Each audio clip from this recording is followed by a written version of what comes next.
Champion হওয়া যায় ততটাই দেওয়ার ইচ্ছে। সো চেষ্টা তো সবারই থাকছে, কীভাবে খেলার সিস্টেম বা কী, বাট ছোটোবেলা থেকে যখন দেখা হয় ভালো হবে, কারণ সবার এক্সপ্লোর করা দরকার, সব কিছু শেখা দরকার। আমরা এখন এসেছি, সো এখন আবার একটা মিটিং হবে, হওয়ার পর ফাইনালি আসলে ওয়ার্ল্ড কাপ হতো, ফ্যামিলি সবাই ম্যাচ দেখতো, তখন দেখতাম, সেইভাবেই আসলে ফুটবলটা ভালো লাগে। নিয়ে মাঠে খেলতে আসে তাতেও তো আমার আসলে কোনো আপত্তি নেই, এই ব্যাপারে আমার বলার কোনো কিছু নেই। সবার লাইফ নিজেরা যদি কেউ পারে, যদি মনে হয় করা উচিত করবে, which is normal. Say business start করেছি, সো বিজনেস, অ্যাক্টিং, এখন আই হোপ ভেরি সুন প্রডিউসে আসবো। আপনারা একটু দোয়া করবেন যাতে করে আমি ইন্ডাস্ট্রির জন্য কিছু করতে না, আমার কোনো রকমই লাগছে না। আমি আসলে এই ব্যাপারে কি বলবো, মানে সে বিয়ে করছে, আপনাদেরকে এই কথাটাই বা কে বলেছে? আপনারা দাওয়াত পাবো কিসেকে আসতো বিয়ে করছে? আপনারা যে বলছেন, আদৌ কি আপনাদের কাছে সঠিক তথ্য আছে? কে দিয়েছে? অডিয়েন্সটা মনে করবে, আমি অডিয়েন্সের জায়গা থেকে বলছি, তখন মনে হয় ব্যাপারটা অথেন্টিক। এখন গোপন সূত্রে জানা গেছে অমুক এটা করছে, তমুক এটা করছে।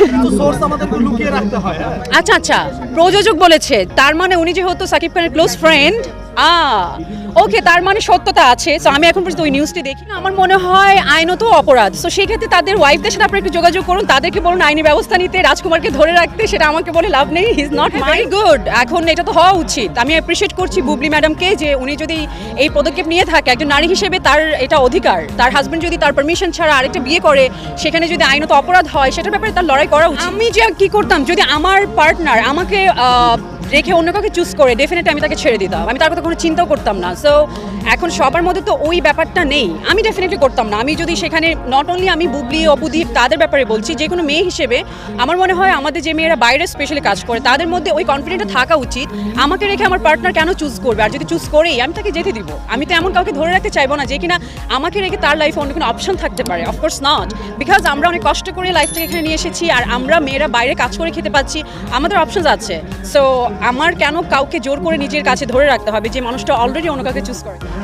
দেখুন, এখন যদি আপনারা মিডিয়ার নারীদেরকে বলুন, অফকোর্স আমি বলবো না, নারীর ক্যাটাগরি আছে। হ্যাঁ, এখন একটা মেয়ে, যে মেয়েটা অলরেডি 2-3টা বাচ্চা হয়ে গেছে, যে মেয়েটা অলরেডি হয়তো লেখাপড়া করেনি, যে মেয়েটা বাসার বাইরে কাজ কীভাবে করতে হয় সেটা জানে না, সেই মেয়েরা অসহায়। আর যে মেয়েরা অলরেডি মুভিতে কাজ করছে বা বড় কোনো কোম্পানিতে জব করছে, তার নিজে আর্ন করছে, তো টাকা পয়সা যেটা ছেলেমেয়েরা এখন সবাই ঠিকভাবে করছে। তো সেই জায়গা থেকে আমাদের স্পেশালি যদি সেটা আপনি আমাকে বলেন যে অপবিশ্বাস, বুবলি, তাদের ব্যাপারে অফকোর্স তারা অসহায় না, তারা নিজেরাই তো স্টাবলিশ, তাদের অনেক টাকা আছে, তারা অলরেডি সিঙ্গেল মম হিসেবে দেশে ভালো, সবাই তাদেরকে ফলো করছে।